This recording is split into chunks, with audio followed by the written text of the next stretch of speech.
And we're back here once again with another episode, Mr. Mike Barron, actually. So if you want to go check out the first episode he appeared on and get his origin story and how he got into the industry and all that stuff, go and check out the first episode where he appeared. It was actually a great conversation. Yeah, he does this thing I've noticed where he doesn't really do the whole trash talk thing.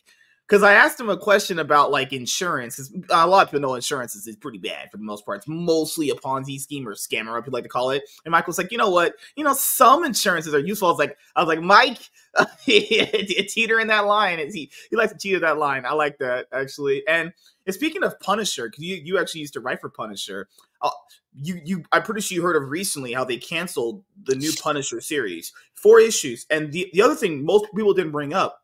Just remember how I told you last time I still buy new comic books? The trade paperback comes out next month, guys. So not only did they put out 4 Punisher issues, they canceled Punisher, the new one. I think it was this month. And the trade paperback is coming out next month. Just 4 issues for like $16. You know, on trade paperbacks, they usually give you like a special annual or something just as a bonus. They're not even giving you that. They just want to make sure to get this out of the way. Let's put this to bed. Let's get this character out. And then kind of find out I'm randomly blocked from the new Punisher writer. I have never talked to this guy ever. Yeah, I find that a lot. Yeah. And then what's really interesting, dude, is like Marvel. This is what I'm glad about. What I'm glad about is the fans went, I'm not buying that. Actually, technically it's not the fans. It's more like the store owners. You know how that works. Like store owners buy it. I'm glad the store owners went, we don't like this. The fans don't like this. I'm not buying that. I know I can't sell it at my shop. We're not having it. I like that. That shows that people have backbone and that people aren't going to take that anymore. Because that's the thing. If any store had bought that Punisher book, or any of them that did buy it, that would have showed Marvel they could just do whatever with their characters and just shit on them, and people will just buy it. Because that's what they're thinking. What they're thinking is, hey, I can do whatever I want with these characters, and people will just buy it. Turns out that's not the case. You'd think they get the message by now. I don't think they do, actually. It all dries up when because people factor in it's the store owners who buy the stuff. If they don't buy your stuff, because you know that guy that came out, I think it was last month or so, or it was in January, where he came out and said, I can't sell your crap. Stop putting self-inserts in my comics. I can't sell these. And then it's kind of funny how he kind of mysteriously disappeared because Marvel probably went, hey, shut up or you'll get no products from us. You know, that's how that happens. You know, you get the night letters, you know, it's like, hey, it'd be a shame if your orders just got messed up, you know? Well, the first independent shop or independent distributor who figures out how to get these crowdfunded comics into shops, they're going to make a killing. I'm talking about books by the Rippaverse. Yes, true. Comicsgate Kings, Fiendish, books like that. There are some quality books out there. Probably not huge numbers, not like Marvel and DC used to put out regularly, like a factory, but dozens and dozens, maybe 100. Maybe you can't run a store on that, but quality books are being produced and distributed. It's just all outside the system. Yeah, that's the thing is people have to understand like your level of reach. So like you putting out a tweet compared to someone like me, you have bigger reach than me, obviously, because, you know, you're a household name. Let's just say people know who you are. You know, if Eric puts out a tweet and says, hey, check this out. Eric's a household name. He can get eyes on it. That's, you know, another thing that, well, you know, is what bigger people have been doing recently is helping other people get more eyes on something. Something could be quality, but if there's not enough eyes on it, then it's just not going to get seen. You know, you can only promote so much. And then, you know how a lot of people have those like advertising posts that they do on Twitter. It's like, how many advertising posts do you really check out with the links? Stuff like that. It's like converting people is really hard to something, you know? Very few of those ads catch my eye. In fact, most of them piss me off. I hate the ones where, Especially yeah. the ones on Facebook. They're just so irritating. You know, I go to check a Rivian. I'm writing a book about a guy who wants to assassinate someone by making their electric car catch on fire. So I go to Rivian's home site to learn about the new Rivian. And now my Facebook feed is plastered with ads for Rivian. God, I have to mute so many accounts on Twitter that have those ads. So you're going through a thread on Twitter and you see so many ads, and it's just like, oh my God, I don't care about this women's stuff. There's one that was like feminist product, and I was like, why would I want this? What is this for, man? Oh God, it's one of these things, man, where I was just looking at the landscape of comics. Okay, so I'll ask you this because you're a bit older, right? And do you think people are in the know more than what they let on? They just don't want to say it because that's what I've noticed with a lot of people in my life, throughout my whole life, mostly is someone would know something, but instead of like saying it because they know kind of like how that would mean to people, they kind of just keep their mouth shut. But they'll speak with their wallet. They won't buy it. They won't actually go to purchase it. I think a lot of people know the current state of comics isn't that good. So why would they waste their money? Back in the day for you guys didn't really have like the internet as evolved as it was. So you kind of was just going in there and buying whatever you wanted, and you just kind of flipping a coin to see if this is going to be good. Now, YouTube's apparent. You have places like Rumble, there's Twitch, there's Twitter, there's every place that's live streaming. People have comic shows on Facebook where they're just showing all this new stuff, talking about the characters and stuff like that. I think people know they're not good. I think that's the reason why people aren't buying.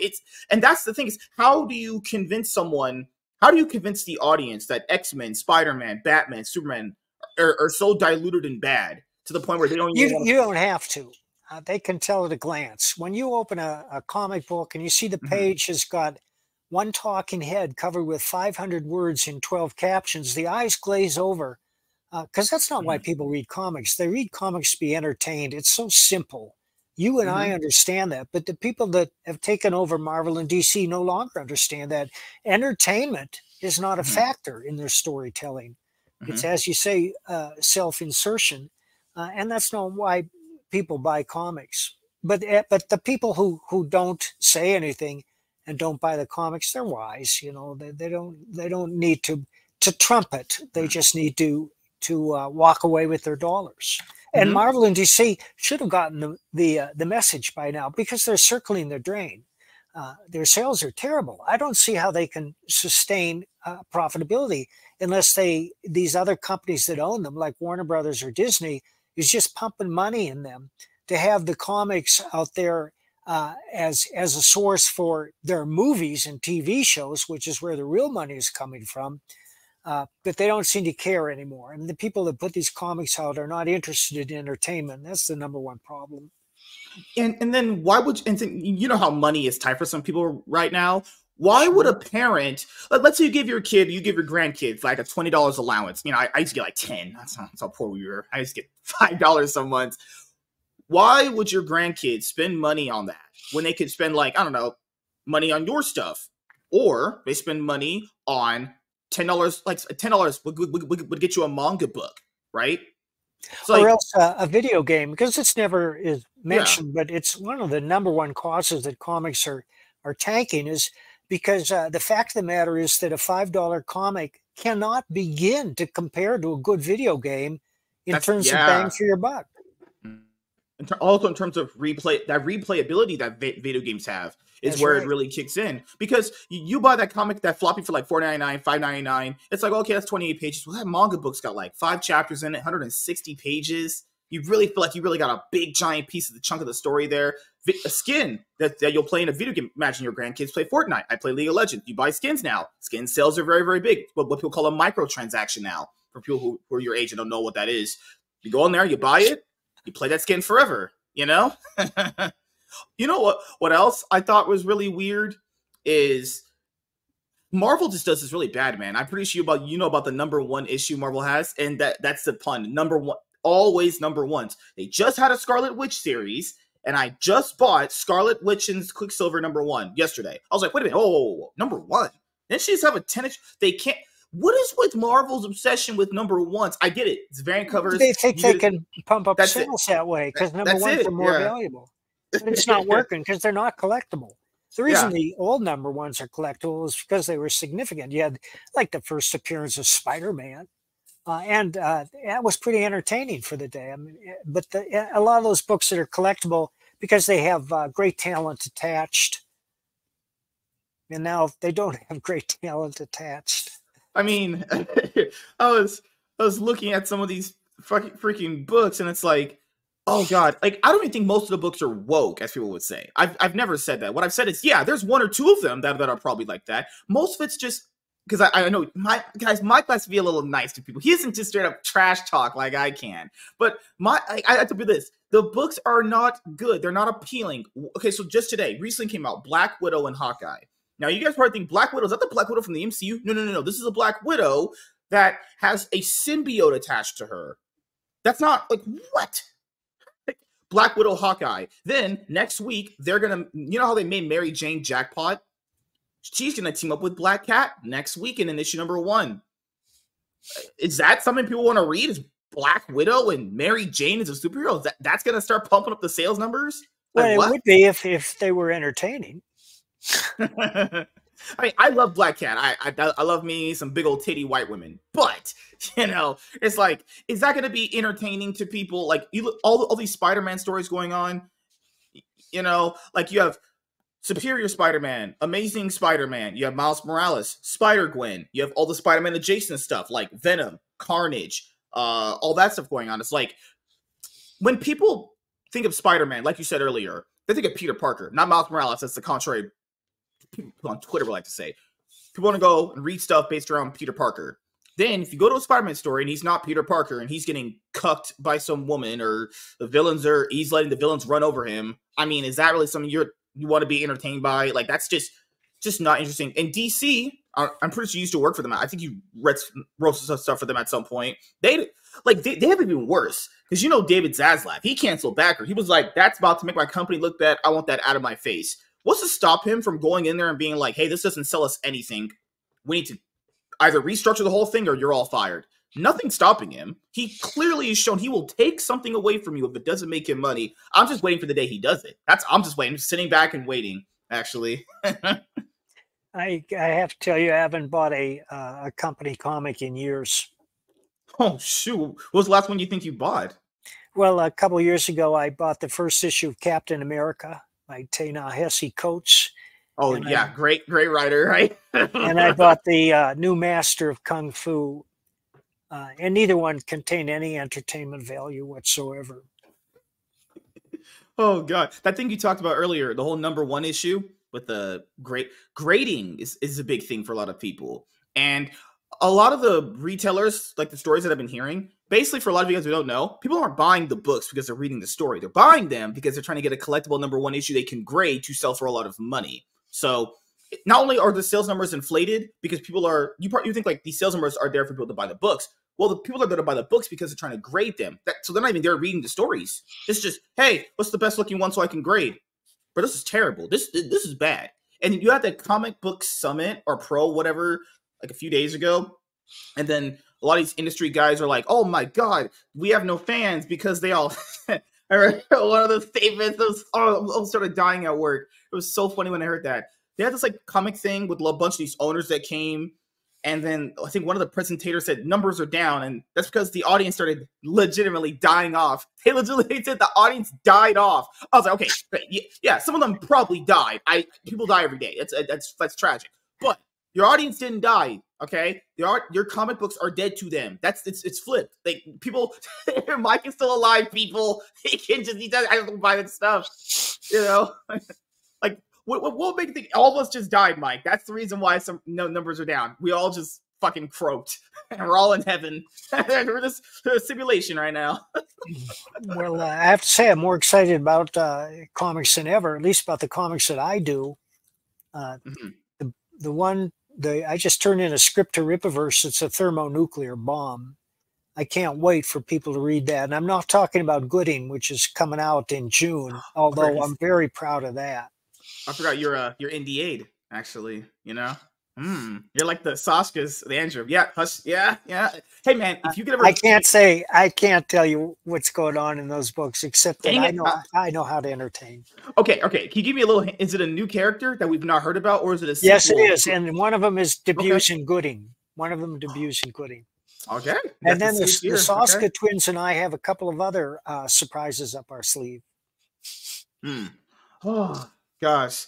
Well, if you could ever put in the good word to have them on the show, I would love to talk to Jen and Sylvie. Be awesome, I'll actually. mention it to them. So, Goodying, actually. So I told you before. I think when you were here last time, I was just starting to read Eric's books because I told people I'm really busy, man. Everyone knows. I have shows 7 days a week. I have game streams, YouTube content. I have my own personal life. I'll get to Eric stuff when I get to it. I finally got to it. I read all the books actually. Goodying. Let's talk about that blonde haired dude. He actually starts in I Some too. Interesting character. I'll say he's the tech guy. So I want to ask you this because like the tech guy could be like the cool guy, or he could also be the character that no one cares for. In Goodying, you can't talk about the story, but what was the way that you navigated a character without powers to make him interesting? Isn't that challenging? I started when he was in grade school, and I showed his growth throughout grade, junior high, high school, and college, and how he became what he is. And there is conflict along the way. But more importantly, there's entertainment. I try not to waste a single word or a panel. Every panel in a book I write has got to pop and crackle. It's got to grab the reader by the throat. That's always been my goal, is to grab the reader by the throat on the first page and drag him into the narrative to the exclusion of all else. By which I mean that the reader is so engrossed in the story that if you come in and say, "Hey, Frank, dinner," he says, "Don't bother me." That's what I'm aiming for. And I think I've done it. I'm looking forward to the response, but I'm very happy with the book, and so is everybody else who's read it. Do you get nervous that you're now going to be writing for like a big audience like Eric's? Actually, no. But to be fair, you did write for an audience that was big at Marvel and DC before, but turns out they all died. Mike, I'll just tell you, man, they all just croaked. Because I remember Gooding and I saw him. There was some chemistry there, and I saw him too. He was the guy that is just going to be your tech guy, and that's the thing is being the tech guy means that he's at an inherent disadvantage. So whatever story you wrote, like you just mentioned there, he's gonna inherently just be a lot more intriguing because he's kind of at an inherent disadvantage already because he's not powered. Or well, so not necessarily. There are tech guys and there are tech guys, and sometimes there are technical solutions to seemingly insoluble problems. But more important, I think that he's a very interesting character, and I think readers will find him compelling. And also, Bronze Star sold out after Ethan did his review of it. I tried to get cover A because I like the cover of the guy holding the shotgun in the back. Turns out that's available on back order. You got any plans to get that one in very soon, actually? Probably. Dang. Yeah. Looks great. Thank you. I love that cover. We're very happy with the book, and Pat is hard at work on the next one. Yeah, whenever it's available on the website, I told you, just let me know. I'll get it. I was like, because I like doing PayPal Pay in 4s, so because it'll show like people that I can pay my bills consistently. I was gonna get Private American too. So whenever you have that ready, I'll just get Private American. I think it's ready now, John. If you go to baroncomics.com and you go up to the top and it says Mike's Books and click that on, all my books are available. Okay. And since you're pretty prolific with like writing at this point now, you pretty much you have a defined style. I would say you're always trying to improve, but you have a defined style of what you do in your books. What's advice you would give to people to improve actually? Well, I try not to have a style because I want to become invisible, and I want the story to so captivate the reader that he's not saying, "How did he do that?" When I first started writing comics, I wrote them by drawing each page out by hand. I draw a square on a page, and I do the first panel, and I put my characters in what I thought was an intriguing situation with all the dialogue and words. And I think it's an invaluable exercise for anybody who wants to create comics to do this in a tablet and not just start on the finished art or whatever, because it forces you to think about what happens next. And Mhm. that's the most important question in fiction, because if the reader doesn't care what happens next, he's not going to turn the page. So it forced me to think panel by panel, what happens next? What's interesting? What's intriguing? What's Mhm. logical? What's illogical? Uh, and for me, uh, the ultimate ending comes as both a complete surprise and, in retrospect, inevitable. And I point to Planet of the Apes as a perfect example of that. At the very end, Mhm. when Charlton Heston and his babe are going up the beach and they see the Statue of Liberty sticking up out of the sand, he says, "It's Earth." Well, of course it was Earth. But a lot of people didn't know that until the very end, because they thought he had landed on a different planet. And that's what I mean by a complete surprise and, in retrospect, inevitable. And in order for a story to resonate like that, you have to have it resonate throughout. And by that, I mean you introduce elements early in the story, and sometimes you don't even know why you introduce them. And I can't tell you how often I've done this. And then when you get further on in the story, you realize why and why they're so important to the plot. It's called Chekhov's rule. Chekhov said that if you show a gun on the wall in the first act, by the fourth act, somebody has to use the gun. And that's what I mean by resonance. You can't introduce something. It's called deus machina, which means the device out of the God, where God steps in and solves your problem. And nobody saw that coming. You can't do that. You have to plant the seeds for your story early on, and then cultivate those seeds. Because a story is a dynamic narrative. And by that, I mean the situation is always in flux. If the hero is happily married, everything's going great, no problems in his life, it's not really much of a story. Now, some people can pull that off because of their style, but not in the kind of story that we're discussing, which is an adventure or a thriller or a crime or horror or science fiction. Uh, the plot goes like this: you're up, the hero's up, he's down, he's up, he's down. It's called tension and release.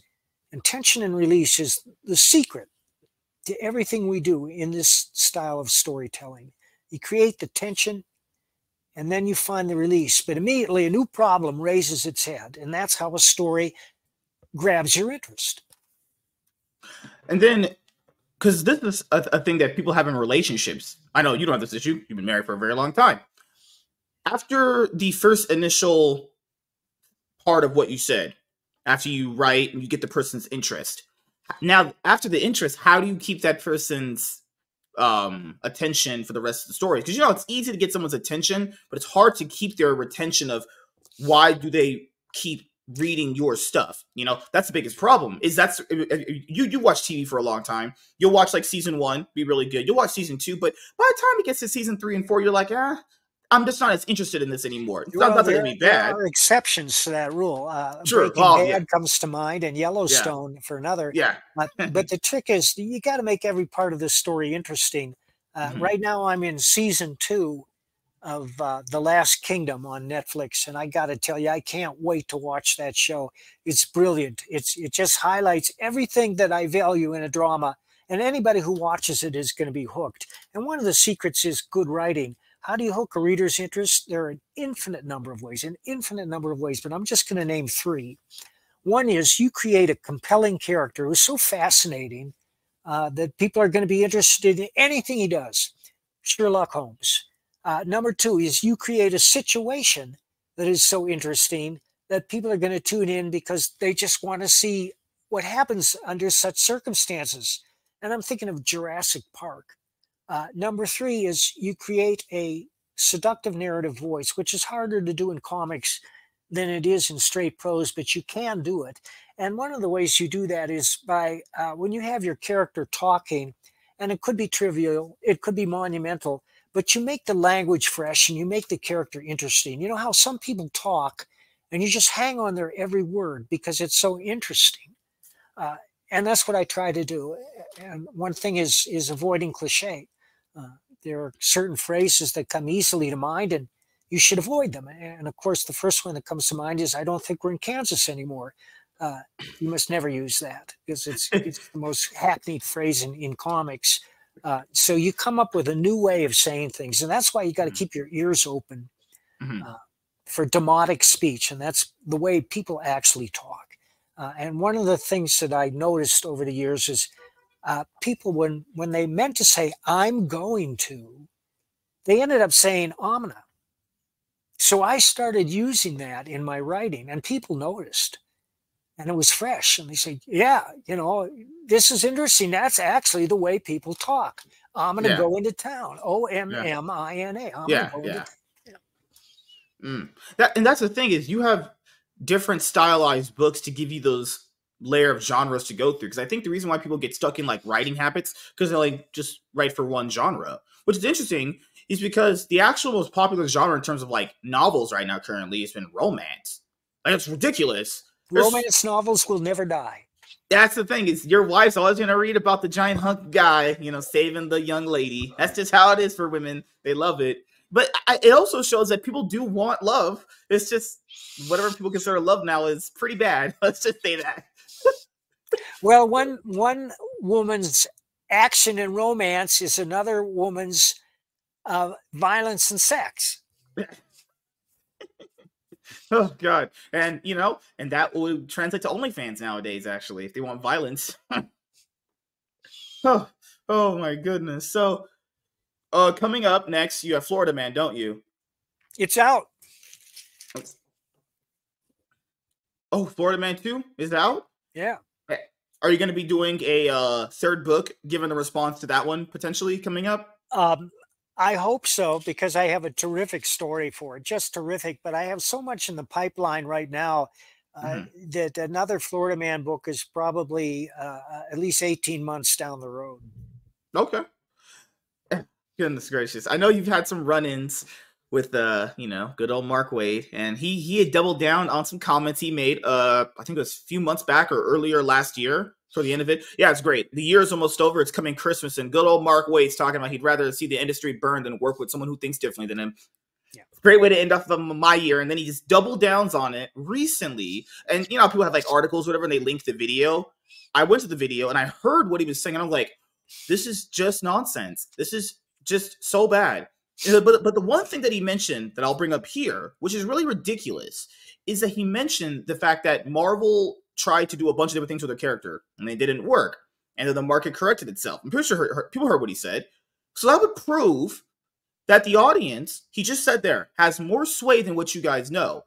Fans went, I don't like that, put these back, and they did. And you could tell the type of, like, I don't know, talking down in his voice that he was doing.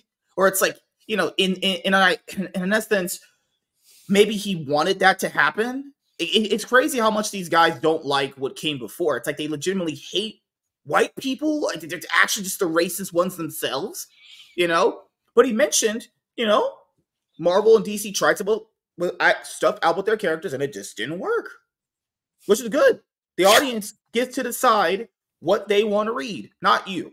You get paid. That's what you do. You get paid to write good stuff, Mark. That's what you do. Okay. I get to decide what character I want to buy from. I don't. He's just saying I'd rather see the industry burn than work with someone. Like, well, that's such a what? I don't know how anyone functions in life. Going, hey, I can't function in life unless you have to think of you must agree with everything I say and everything I've ever thought and absolve everything I've ever did in my life. That's ridiculous. Like, no one thinks like that. You would have to legitimately be stuck in your house, talking to a computer screen, not touching grass, people. Like, it's not just him. Dan Slott, about last year, came out talking all this nonsense about, we didn't really ruin these characters. You just didn't accept what we did with them. I wouldn't know, John. Hearing these guys talk, that's the reason why I think most people aren't even in the industry anymore. Hearing these guys speak is ridiculous. Like, you are out of touch with reality. Like, and then they wonder why manga sales destroy them. Blows my mind, actually. It's almost as if like they don't care what happens anymore. It's almost as if they kind of want the industry to go away. You never know. They have to say exactly what they want. Whatever Marvel tells them, say this. Please say BLM. Say Black Lives Matter. Even though it's showing that they're a garbage organization themselves. Please, and make sure you say Biden's a good president for the United States in 2025 coming out. Please say that. They're just lapdogs, actually.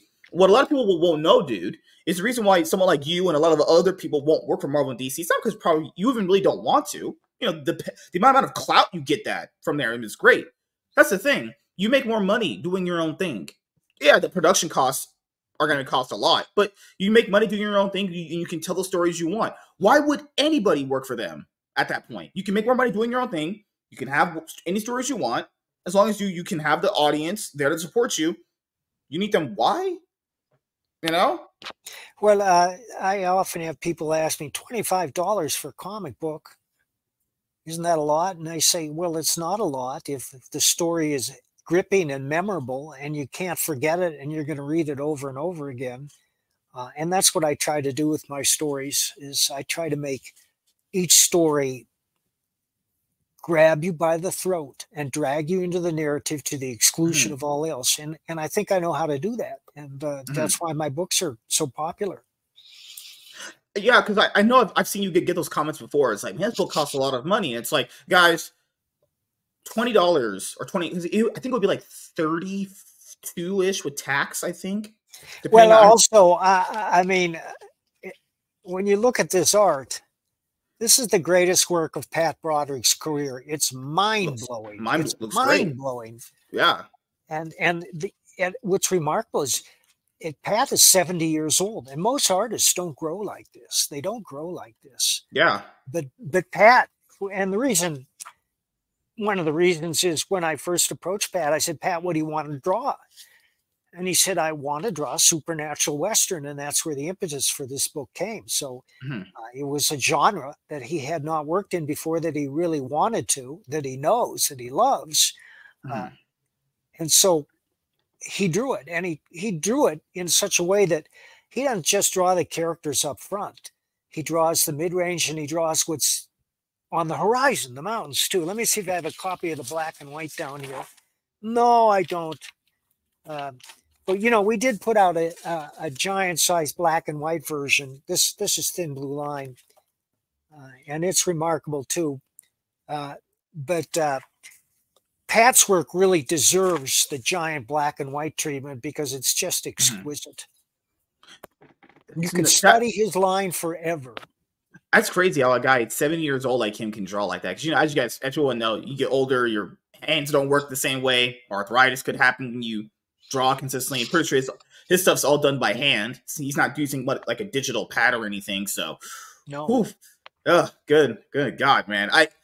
Well, did you always want to do a Western story like that, actually? No. You know, I joined Wolfpack about 5 or 6 years ago. They published my biker novels and my Florida Man novels. And once I was established there and they saw what I could do, they asked me to write a couple of Westerns under their company name, which I think was Frank Leslie. So I did write a couple of Westerns for them, and I'm very happy with them. They're good. But it's not my main thing. And I have friends who write nothing but Westerns, and they make a good living at it. Like Pete Brandville, who's an old friend of mine. He's got 165 novels out. But Pete gets up every morning and he writes 2,500 words before noon, come hell or high water, every day of the year. And it's just amazing discipline. I can't do that. I mean, I'm writing more now than I ever have. But one of the reasons is I have a market for it waiting. Like I'm co-writing a novel now with Blaine Pardo, and it's like playing tennis with a pro. Is I send him my chapters, and within 5 days he sends it back with his chapters. And so I say, all right, Blaine, you know, it's my serve. I got to get back up there. So we're singing it back and forth. Do you handle all like the production? No. Like the printing of nothing. You're just in charge of the stories and the art and the lettering, obviously interiors. Chris Brawley takes care of all that with all my books, and Chris is a genius. He's a videographer by trade. He's the foremost videographer in Tennessee, and that's one of the reasons why the videos for my books are so good. It's because Chris knows what he's doing, and he hires top-notch talent, and he also is very careful about everything. He makes me go over everything a dozen times, over and over and over again, make sure there are no mistakes. He makes suggestions. So I have an editor, and he's very good.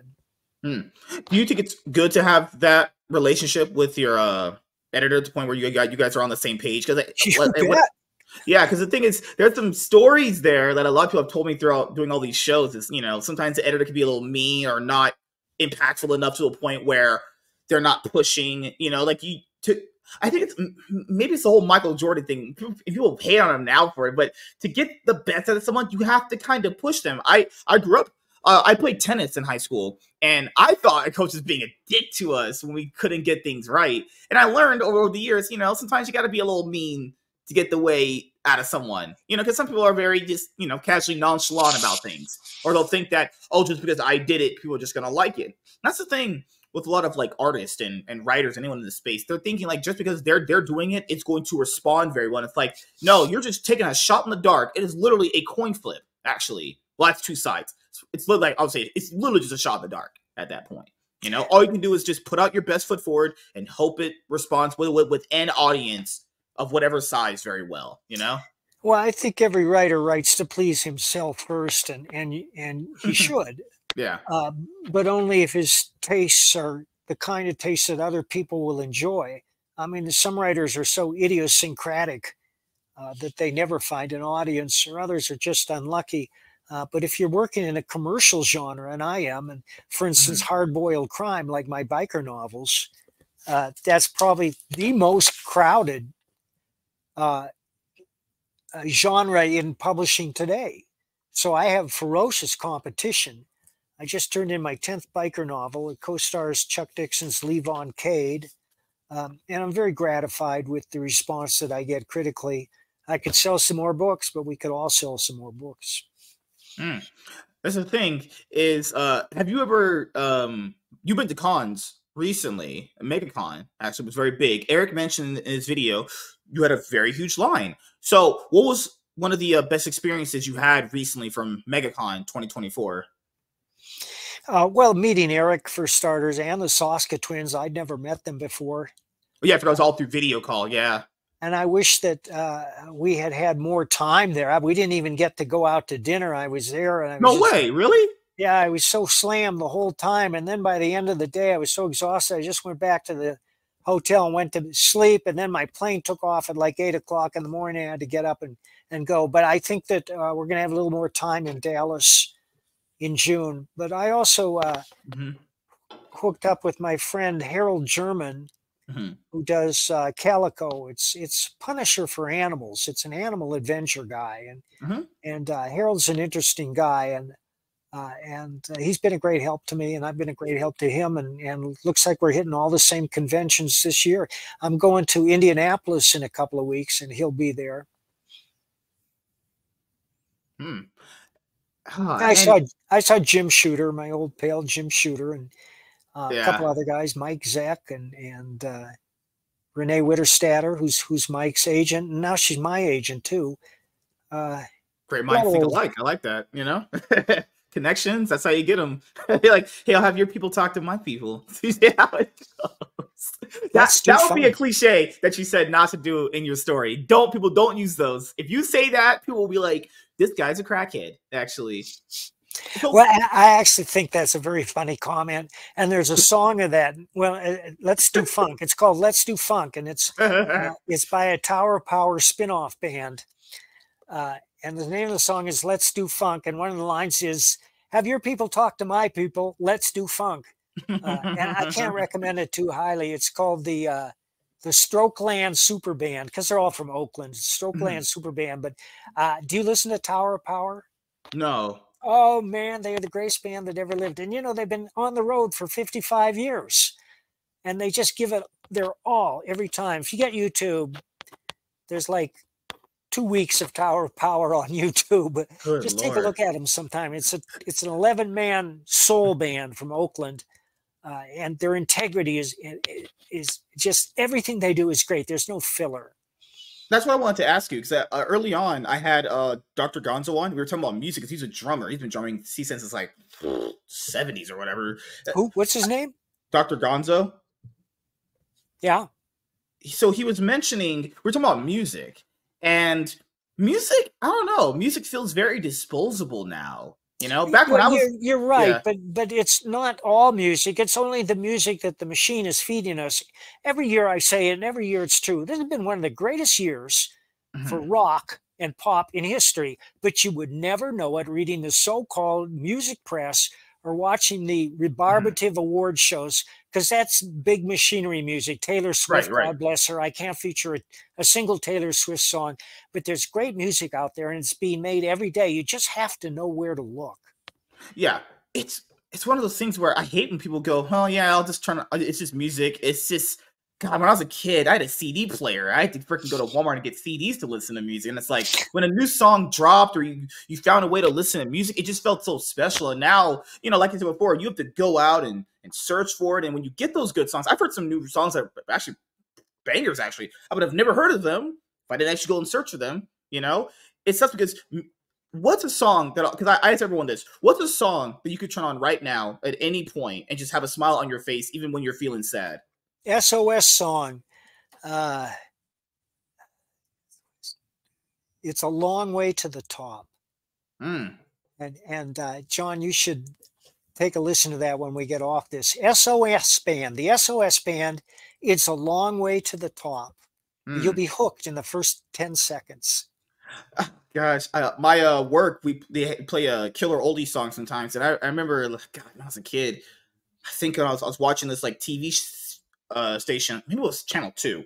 Sometimes like late in the night they'll loop like killer oldie music videos. This was way back. This was years ago. They played like Steppenwolf. There was a Creedence Clear Revival, Smokey Robinson, Johnny Nash. God, like Temptations. Like these songs when they came out, they were not only just big then. You could listen to those songs now and you'll feel just happy That's listening to those right. And songs. it blows my mind why nobody's trying to do what Motown did. Why aren't they producing those songs today? People would love them. Yeah. I mean, my favorite Temptation songs is Ain't Too Proud to Beg. That's my favorite one. And then My Girl's second. Man, Ain't Too Proud to Beg is banger. I love that song. Yeah, I second that emotion. Smokey Robinson, that one's great. I saw More than Smokey once. you did. You saw Yep. a black man? No way. Gosh. Well, I lived in Boston for 7 years, and I was music editor for the Boston Phoenix. No And, way. Really? and it was my job to go out night after night and listen to the music and talk to the musicians. And I'm also a huge jazz nut, so Mhm. I was in hog heaven. I never went to bed before 2 a.m. I saw so many great bands I can't even begin to tell you, and I was lucky to see some of the giants. These days, I don't know where to go for jazz. There is jazz here, and when I do hear it, I like it. But I'm mostly paying attention to power pop and rhythm and blues and soul. Mm. Like you were around for Nirvana, weren't you? I never saw Nirvana, and in fact, I can't even feature any of their songs. But there are a lot of holes in my music makeup. There's just so much out there. You can only do so much, and Yeah. I know what I like, so I tend to go towards what I think I'm going to like. So that's crazy. You and Eric were both in the music industry, so you would know what he was saying with like the music industry being pretty bad with like record deals, them taking a good amount of your money, where you're basically like broke. So, is there any other stories? Not like stories or things that you could say that reason why people just won't even be bothered with that anymore? Because now, as you mentioned before, now with how technology is, you can just make music on your own now in your own Well, you house. can, and some of the best records I have are what I call single proprietor operations, which means Mhm. one guy. He writes the songs, he sings them, he plays the guitar, the bass, the drums, the keyboards, and he mixes it all at home, and it's fantastic. But I insist on physical product. And whenever a band comes, you go to see a band and they knock you out, and you go up during the break and say, "Great, where do I get your record?" And they say, "Well, here's a download code." No, I don't want a download code. I want something I can take home in my hand, Yeah. which has got all the information on the band in it. And, I loved LPs. I wish I hadn't sold all them when I moved, but now I have a huge CD collection. And people are still putting out CDs, and I want them, and that's why I write about music, get the free CDs. Yeah. Like, my God, I can't tell like that feeling of back then when you could go out and get a new artist's album single. Like there would be sometimes you'd only buy it for like one song, but then if you play the rest of them, I found a bunch of gems on CDs that were there that were never pushed by anybody. They're just dead great singles on albums actually. Yeah. Now you can blow up on the internet. We've seen it with Billie Eilish and some other artists. Mhm. But you know, it's a trick to catch that lightning in a bottle. Do you get YouTube? Yeah. Watch American Hot Wax. The only place you can see that movie now is on YouTube. I just watched it the other night. It's about the first big rock and roll show in Brooklyn, and it features Chuck, other great artists, and Mhm. it's just it great Mhm. because it's filled with music and the time, which was in the early '60s. Oh no, you Ooh. know, a disc jockey named Alan Freed, who was Mhm. famous and who put on this show. It's like effect, but the music is impeccable. Eh, Um, uh, well, I like. mhm. I'd have to look at a list. You know, I remember being in London when Thriller came out, and Bill Sienkiewicz and I went shopping for clothes. Mhm. Like, it's crazy. I remember when he passed, and that was big. Michael Jackson Very is, sad. yeah. Uh, Beat It, Rock with You. Hmm. But if I had to choose my favorite Motown artists, uh, uh, Valerie Simpson was a Hmm. writer who wrote "Ain't No Mountain High Enough," Hmm. and she was mostly famous for working with her partner Nick Ashford, and they wrote so many great hits. But her first record, uh, Valerie Simpson's on Motown, is just a tour de force, especially the first cut, which is just Valerie playing piano and singing for 7 minutes, and it will just knock you out. But I'm also a huge Temptations fan. Gladys Knight and the Pits and the Tips, Gladys Knight and the Pips, and the Four Tops. You know, I love Hmm. those guys, and Smokey Robinson too. His album, he put out an album. I wish I have it downstairs, but there's not a dud on it. Every song is just a bullseye. Hmm. Man, so It's many. the one with Tracks of My Tears on. There was my God, like I remember just hearing those songs when I was a kid, and I just, later on throughout life, you're able to get them and have them in a more condensed form of like on your phone or whatever you have, and it's just go out and walk. Also tip with this: if you're a little sad, maybe if your area is safe enough, go outside, and take a walk, listen to some music, clear your Yep. head. Yep. It'll Nothing always can put you in a good change your mood. mood like a good song. Yeah. Good Lord, man. Like, I don't know. There's some sort of like when you watch those videos of like the killer oldie guys like Beach Boys and all those guys and the Beatles, when they're doing their music, you see them perform, you can tell there's such a love that they're having for it, and the audience just resonates with it so well. And and that's how you connect with people, but it's really hard to do that. It's just what gets people to connect with someone that they don't even know. I guess it's just that. Maybe I'll never learn that, actually. I'm just getting too old. Ugh. Good Lord. John, I got to beg off here. I got another show coming up. Okay. All right. I want to ask you this. As if you last things before we go, which is, you got any big plans for your, you know, yeah, I forgot you don't have a YouTube channel or anything, or yeah, I any do other? have a YouTube channel. I don't do it live, but I record a Mhm. video every week, and they're all about writing. So if you have any questions about writing, go to my YouTube channel. Just type in Mike Bear on YouTube. It'll take you right to it. Okay. You got any big plans for that coming up soon? Well, I got to do another video this week. We haven't done one yet, but not big plans. I mean, I just I keep putting out material. To me, the story is the thing. I understand the importance of publicity and appearing on talk shows, and that's why I do so many of these. Uh, but really, I can't wait to get back to the next story. Hmm. And last thing I'll say is I'll ask you this. I asked you this last time. The very last thing, which will be, you think it was all worth it? For your life's journey at this point. Think it all? You happy with it? Yeah. Okay. And thank you guys for watching, and we'll see you guys later. Have a great day, everybody. Peace. Goodbye.